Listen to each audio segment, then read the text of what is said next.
They learn through experience. They should be given all the activity-based learning. They need to do things, they need to experience, then only they learn. Only in the inside the classroom, within the four walls, it is not easy for them. Formal education is not meant for the children below till 6 years. Here I would like to give you one example. Like suppose for example the rhyme. When the rhyme is sung by the teacher, when the rhyme is sung, the teacher is singing the rhyme, the child's cognitive development in the communication, socio, emotional, ethical development, all these developments takes place. But when the teacher starts teaching the rhyme with action, then the other developments also take place, like motor development, physical development. So all-round development takes place in teaching the rhyme. So rhyme plays a very important role. I don't want to give so many examples because already we are running short of time. So rhyme itself is a small technique which really play a very important role in the life of a child. Next is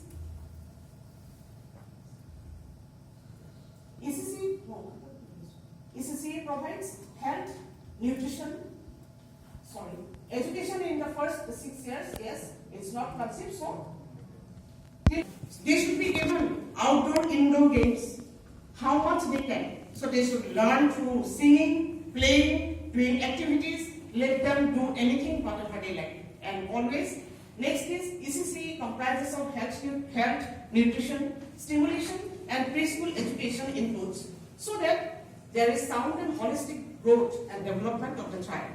Here, health inputs into health checkup, immunization, referral services, and treatment of illnesses. Nutrition includes supplementary nutrition in the form of midday meal and providing developmentally appropriate, meaningful experiences that foster development in various areas. So here, nutrition, no doubt, even though it is not applicable to our school, but then the government schools mostly, like for example, Anganwadis, Balwadis. So these are primary, these are early schools for these are the centers for these early years. The children, they go down, we have nursery and then play schools. So in the interior places, they have Anganwadis and Balwadis. So here, they are given midday meal. Just for 1 square meal, the children, they are motivated to join the school. So I don't want to touch the other topic, that is school dropout. So it is helping in that also. Children, for just getting the meal, they come to school. Next, under NEP 2020, over 85% of a child's cumulative brain development occurs prior to the age of 6. So this stage is very important, very crucial for a child of 6 till 6 years. That is why it should be the knowledge of both parents as well as the teachers that how much we should, That is why to ensure healthy, brain development and growth, very appropriate care and stimulation of the brain in the early years, it is very important. Also, this we can say that, what happens actually, the children at this age, in these early years, they are very, very curious. And, they enjoy exploring things, whatever they see around them. And for everything they have questions. And these queries, whatever they have, we are the one who should really, we should feel them satisfied by answering them seriously. So we should not take it this way. So whatever queries they have, we should try our level best to fulfill them. So in this case, what happens, like in the school also, as the teacher talk to the child, sing and play, the teacher stimulate the child to think, reason, as well as to understand the world around the child. They learn better. So when the teacher talk, it matters a lot to them. ECC ideally consists of flexible, multifaceted, multi-level, play-based, activity-based, and inquiry-based learning, comprising of many things, comprising of alphabet, numbers, languages, then indoor-outdoor play, then colors, shapes, puzzles, logical thinking, problem solving, then again dance, music, drama, puppetry. So these are the different various things through which the child should learn and the child should be given education. Next is National Curricular and Pedagogical Framework for Early Childhood Care and Education for children up to the age of 8 will be developed by NCERT in 2 parts, and these 2 parts are sub-framework for 0 to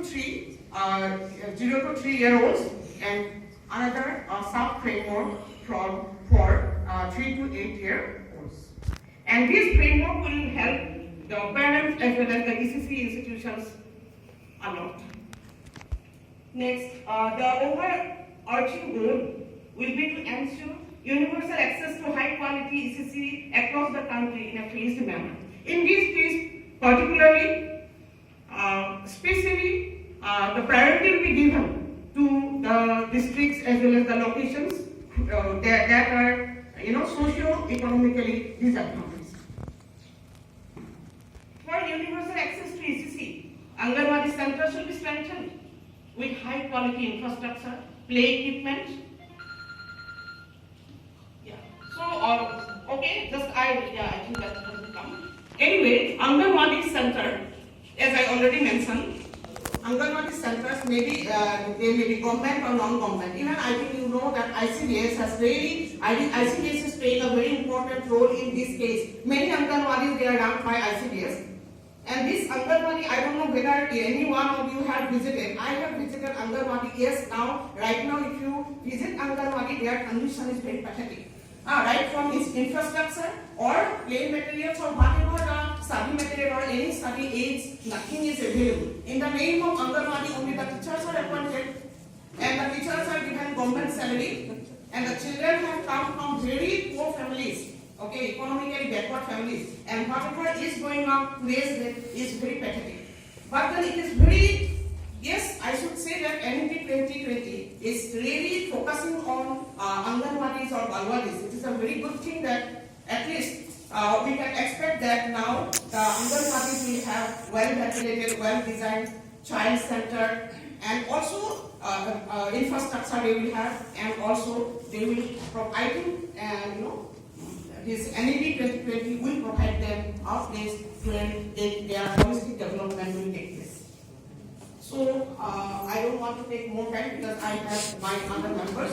So with this I want to conclude.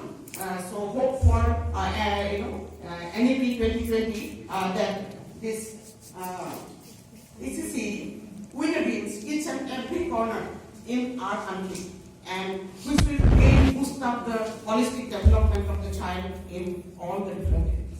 Thank you.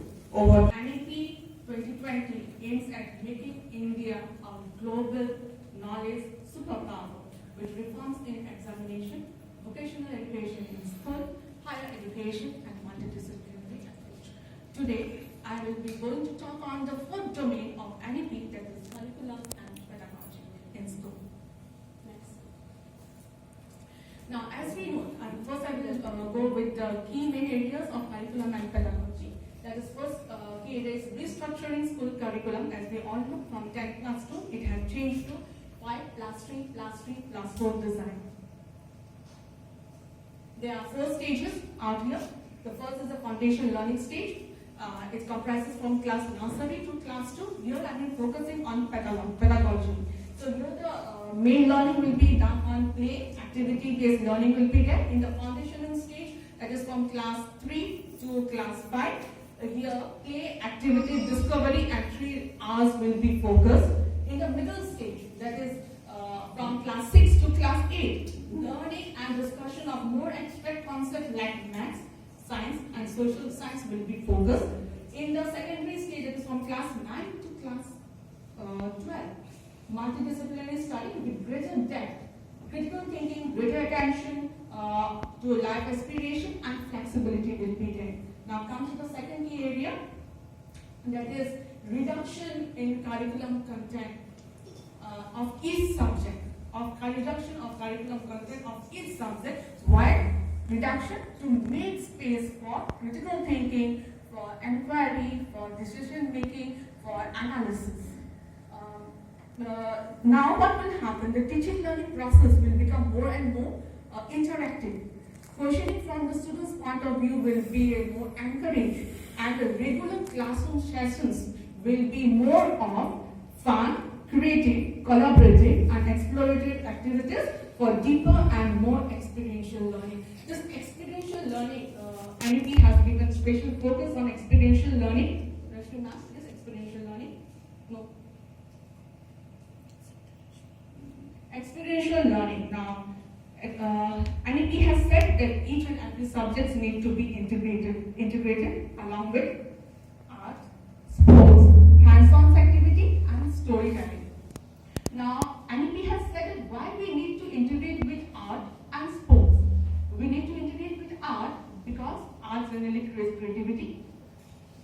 The ethos of the Indian culture will be known to the students, and moreover, it will strengthen the link between education and culture, which is the prime importance of NEP. And regarding sports, it has been said, it says that as we know, the sports promote not only cognitive development, it not only promotes physical development, but it also promotes psychological and emotional development, which will automatically lead to cognitive development.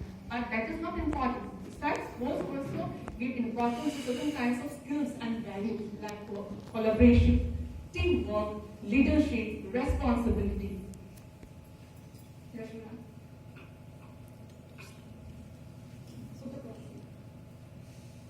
the flexibility, that is after 10 plus 2, the students will be having a flexibility to choose their course along with art, craft, vocational, along with the conventional subjects. Vocational and extracurricular activities will be given important, and moreover they will be having a bearing on them. Now, after the NEP is implemented, there will be no hard science, there will be no soft science. Even science students can offer arts and commerce subjects also. Now, coming to the test.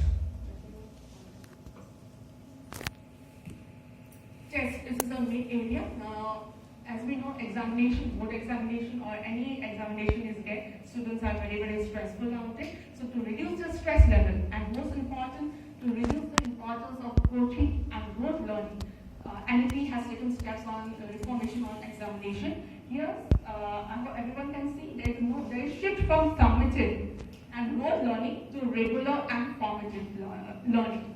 And the assessment will be given importance on higher order skills such as analysis, critical thinking and conceptual clarity. Class 10 examination and class 12 examination will be continued. But along with that, there will be examination in class 3, class 5 and class 8. And the board examination will be of 2, that is the main board examination, and the second one will be the option 1. Option 1 will be applied for by the students when they want improvement in their marks. The most controversial topic which was going on for quite a long period of time, that is the power of language, the 3-language policy. The NEP has said that mother tongue, regional language and the local language will be the medium of instruction till class 6, that is compulsory.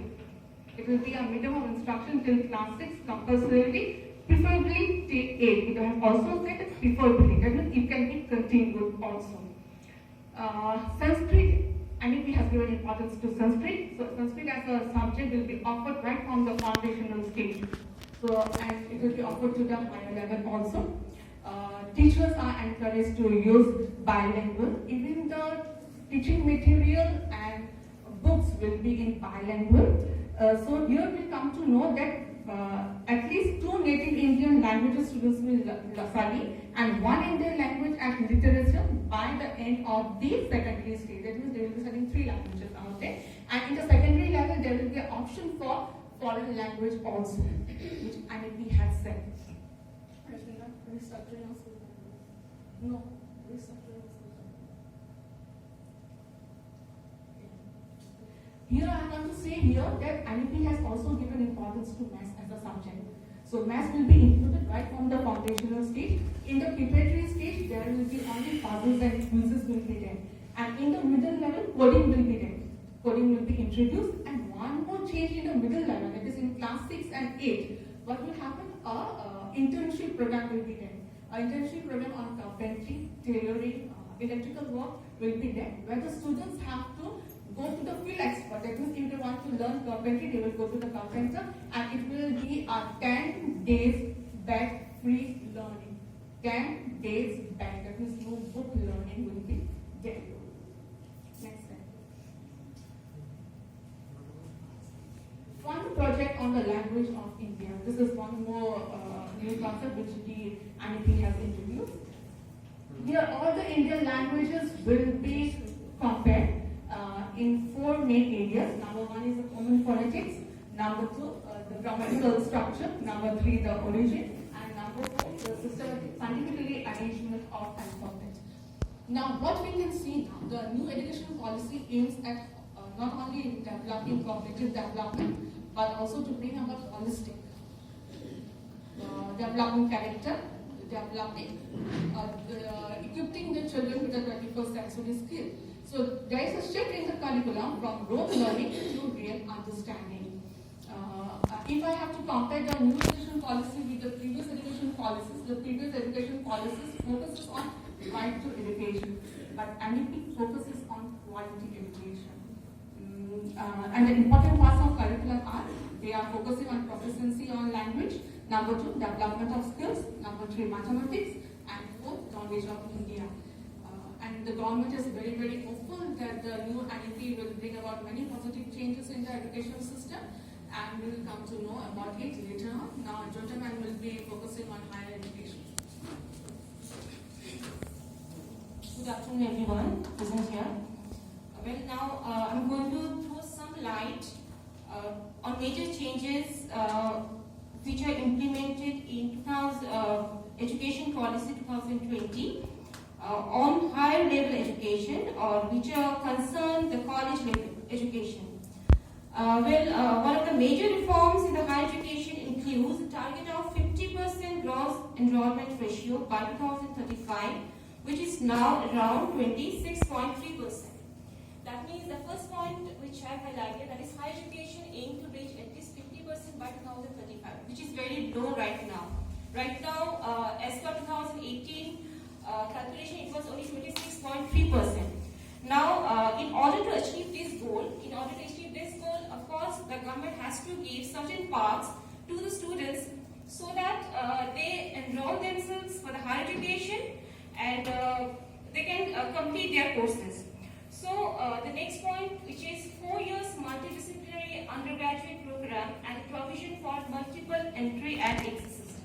Now, here it says that it allows students with flexibility to combine multidisciplinary subjects along with integration of vocational courses.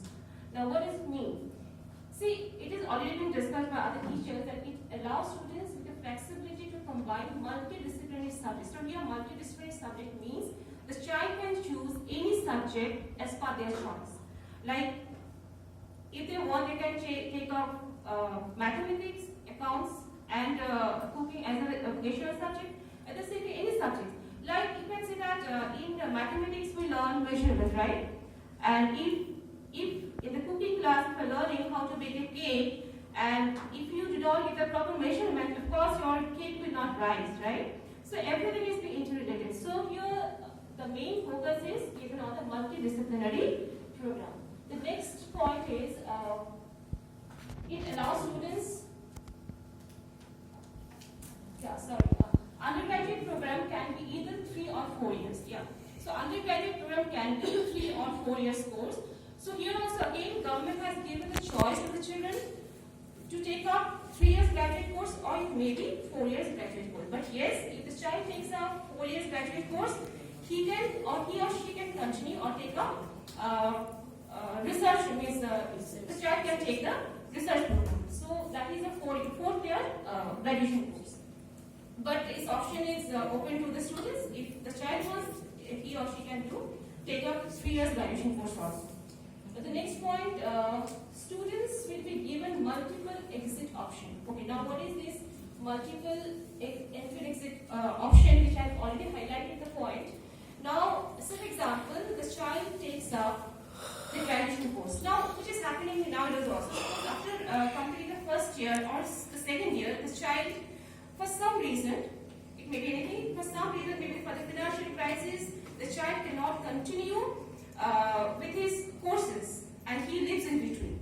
Now, if the child lives in between in that case, and if suppose he wants to join after 3 years or 4 years, now in the current scenario, the child has to again do the first year and second year. But as per the new education policy 2020, it says that if the child lives in between, even after completing the first year or second year, and if he joins once again, he can does it very easily. So that is all about which I have mentioned here, that on the exit of 1 year course, the course certificate will be awarded to the child. If the child leaves his course after completing the first year, he will be given the course certificate. The second point, on the exit of 2 years, the child will be awarded the diploma course. On the exit of the third year, the bachelor certificate will be awarded, and on the completion of the course, the bachelor will be research certificate. So that is all about. So I hope it's clear to everyone what is the multiple entry and exit scheme. That is, I think, so the main spice of the new policy, education policy. Okay, now the next point is academic bank of credit. Now, here it says that the ABC will digitally store the academic credits earned from various higher education institutions.